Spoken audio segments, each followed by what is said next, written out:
Hi guys, it's Ange here and welcome back to my channel. I'm here to do a pregnancy update.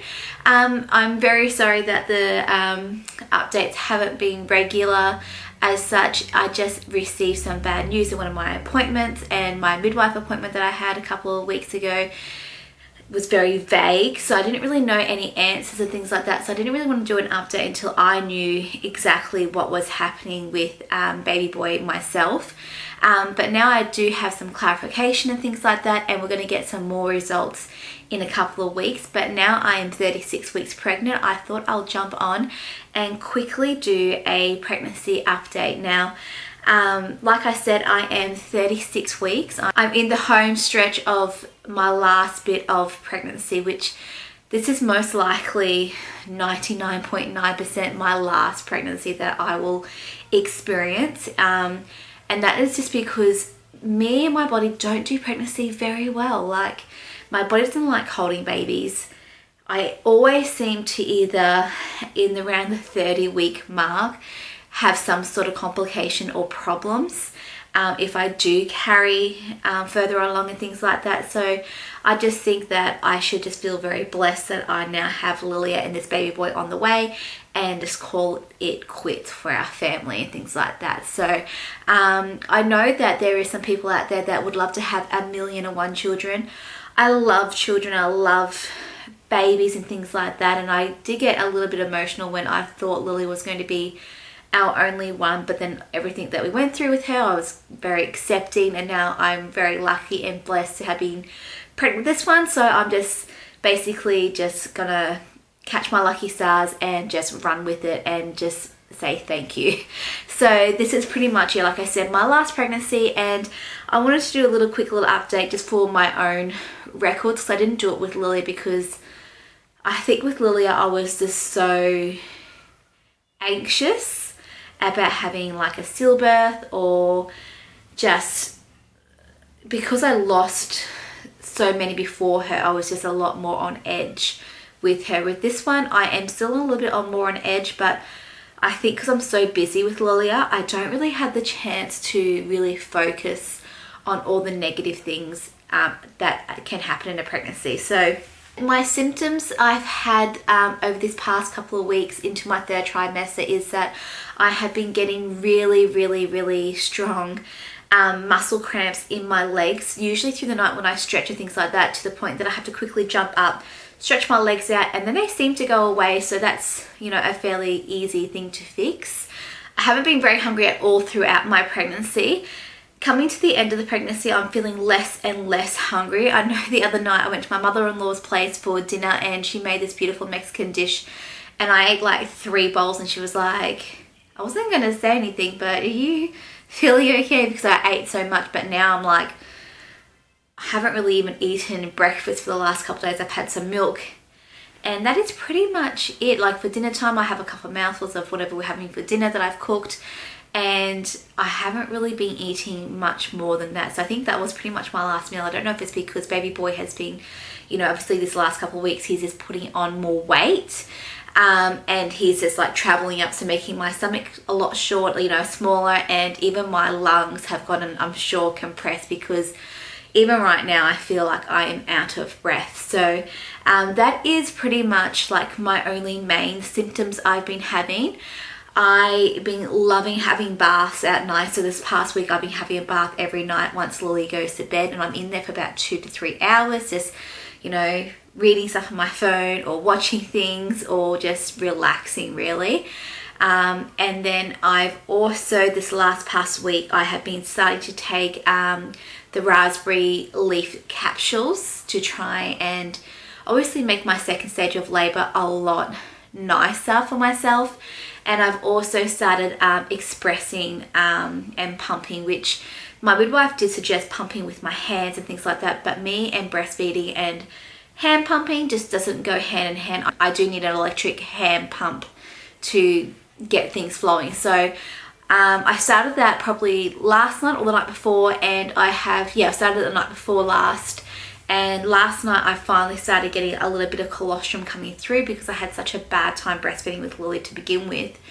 that I thought, you know, she mentioned doing that, but obviously that can bring on labor as well, so I've got to be like a little bit careful and things like that. So as for my birth plan for this baby, my birth plan has changed so much. When I first got pregnant, I was dead set. I don't want an epidural again because I really didn't like it with Lilia. I haven't got any side effects of having the epidural or anything like that, except for when I was pregnant at, you know, around the 16th month when I started getting like at belly.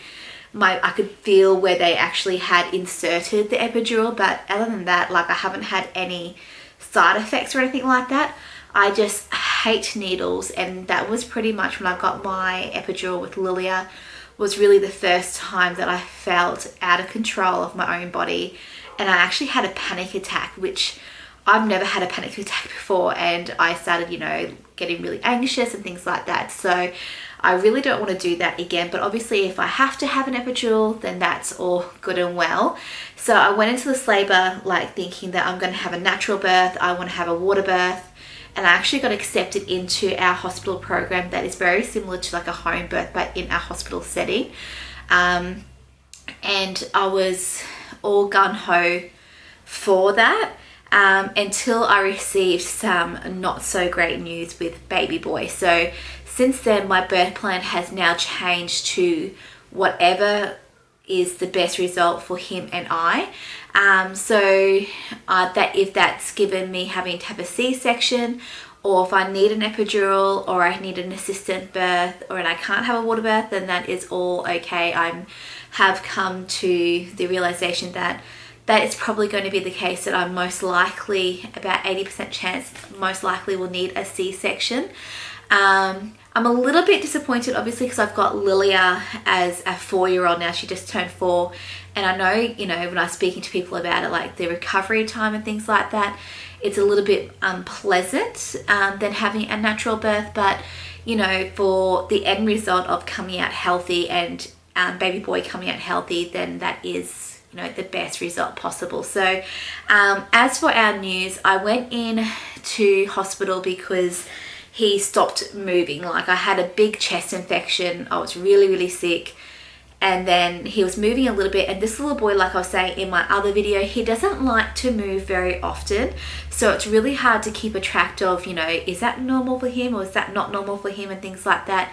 And then it came to, like, I started getting better on a Friday, and it came to Saturday that he wasn't really moving until I hopped into the bath. Then he went crazy. Sunday he was super quiet all over again, and I went into the bath and there was no movement, and I was like, I hope nothing has happened to him, because, you know, I would feel just terrible if something has happened. So we ended up making an appointment. That I called my midwife. She sent me in and made an appointment to go and get checked out. As soon as I put the monitors on me, he went crazy, started kicking. Obviously they don't really like the monitors being on them and things like that. And they did say something like every movement that he was doing, I was able to feel, which is kind of reassuring, but then scary in the same way, because obviously if I was able to feel every single movement on his little movement chart, then I was correct then when he wasn't moving at home. So I basically have to keep a really close eye on him.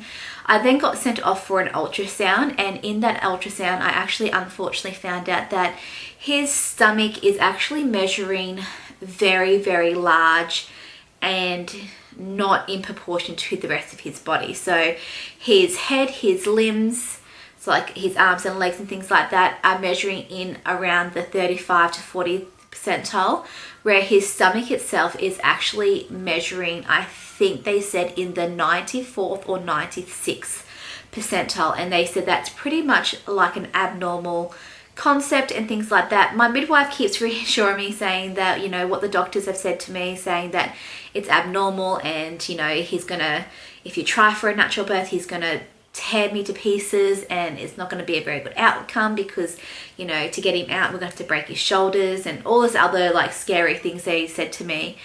My midwife was basically reassuring me, like, you know, his tummy is maybe a little bit bigger, but, you know, everything else is fine. I'm going to send you off for a growth scan, and we're going to sort this out and things like that, and then we'll make a plan from there. So stop trying to stress about it. Like with your birth with Lilia, that was actually, you had more complications stacked against you that you weren't aware of than what you have stacked against you with this pregnancy. So I'm still very up in the air of where I want to go for my birth plan as such.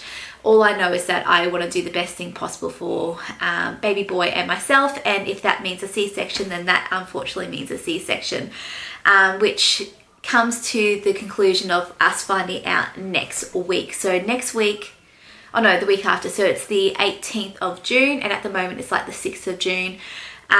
We will go, me and John will go for another growth scan on baby boy. I have told John that he has to come with me that day, because when I spoke to the doctor, when they organised the growth scan and things like that, besides my midwife, they basically said you come packed as if we are going to take you in for a C-section within that day or the next day, but we basically will be admitting you if he's looking the same sort of results as the last ultrasound that I had. So basically I have started packing and everything like that. At first I didn't really pack anything, but yeah, like I said, now everything is packed. But anyways, going back off topic, so John is coming with me to that appointment because obviously I want his input of what the doctors say, because I will have my ultrasound, and then I'll have my midwife appointment, and then also a doctor will come in, an obstetrician will come in and speak to me as well about those results, and basically we'll go from there. Either that if he's still looking, his stomach is still looking very large, or himself is looking to be a bigger baby, so over 4.2 to 4.3 kilos,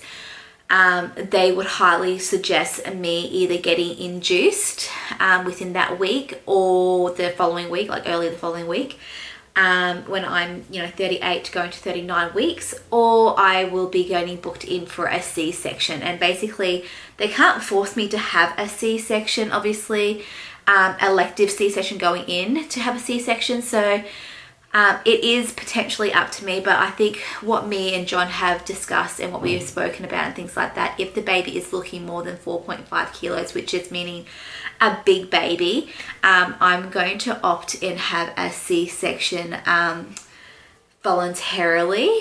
And I've come to terms with, obviously, scans and everything like that at the end of this pregnancy isn't the I wouldn't say isn't as accurate as like what they are at a earlier stage of pregnancy, and I've come to terms with that. He may only come out as a 3-point-something kilo baby like Lilia did, but I would rather him come out safely and not have the chance of having any broken arms or limbs and things like that, and me come out safely as well, than trying to risk just going in for a induction and that ends up in like emergency C-section and something bad happening and things like that. Obviously, if he's looking around the 4 kilo mark, I am going to ask to get induced first, but I think I'm going to opt and have an epidural to begin with, so if anything does go wrong, we can get risked off and have a C-section more safely than if I was to just be labouring naturally. So I think that's where I'm going towards at the moment. But Lilia is doing extremely well for a big sister. She is just being so sweet and asking every day, is he ready to come out now? Because we also said to her that he won't be ready to come out until after her birthday. Now her birthday was just this Tuesday gone by. It's now Friday. And she has been asking since basically Tuesday night if her baby brother is ready to come out, and we just keep saying to her that he is basically a surprise. Like, we don't know when he's going to be coming out at this point in time, but hopefully it will be very, very soon. Obviously he can't stay in there forever, even if I don't get induced or have a planned C-section. I've only got pretty much like 4 weeks until or just 3.5 weeks until I'm 40 weeks, and potentially, another 2 weeks after that if I go over, which I don't see myself going over because of, the situation that I'm in. But other than that, like, she has been super sweet. We still haven't thought of a name for this little boy, and we've got a couple of names thrown in the air, but we just haven't fallen in love with anything in particular like Lilia's name was. So if Lilia was a boy, we were going to call her Noah. But unfortunately that name has now been taken in our family, that with a really close cousin that Lilia does play with all the time. So obviously we can't use that name.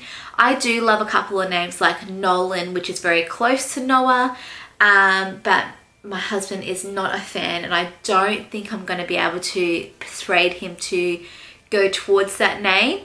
And then he really likes the name Jacob, and I'm just not in love with that name either. So it's just unfortunate that we haven't been able to pick a name for him just yet. I don't know if it's because I need to see him this time around, where with Lilia, I just felt her name was right. And that is, yeah, so that is a little bit disappointing on my behalf. I really wish that he had a name. As for his nursery and everything like that, it is pretty much the big items are set up in his room. I haven't been able to get everything, all the little bits and pieces that I wanted to get, and that's just pretty much because of financial reasons. We have spent so much money. I only work part-time this time around. We moved house. We're still trying to get on our feet and everything like that, and I think this is going to be like decorating Lilia's room and baby boy's room is going to be my next big project when I'm on maternity leave, because one, we're not going to be paying daycare fees, and because Lilia's only going to, well, not as much daycare fees because Lilia's going to be dropping down days, because she has dropped down days now already, and two, I actually get more money from being on maternity leave than when I do actually than I do getting pay from work. So that is always a plus. And then, you know, obviously we've got tax time coming up and things like that. So I'm going to use some of that money to decorate both baby boy's room and Lilia's room, because even her room, I want to do a couple more things to it to make it look, you know, a little bit more decorated and things like that. But other than that, that is my 36-week update. I will hop up and show you my bump because I am getting huge. So here is the bump from this side, and here it is from the front, and here it is from the other side. So I feel like this time around I'm actually carrying a lot different. This time around I seem to be carrying more at the front like a basketball. With Lilia I seem to carry more aroundwards. So obviously if that's any truth to an old wives' tale about how you carry bumps to either it's a boy or a girl, I'm not too sure, but I'm definitely carrying a lot differently. And as well as for my weight, I've only put on 5 kilos for this whole pregnancy so far, so that is a plus in my book. So hopefully I can get down a little bit once he's born and everything like that, and get back down to my pre-pregnancy weight. And probably I need to lose a little bit more to get down to my pre-pregnancy weight before Lilia. But other than that, that is it, and I'll talk to you guys later. Bye guys.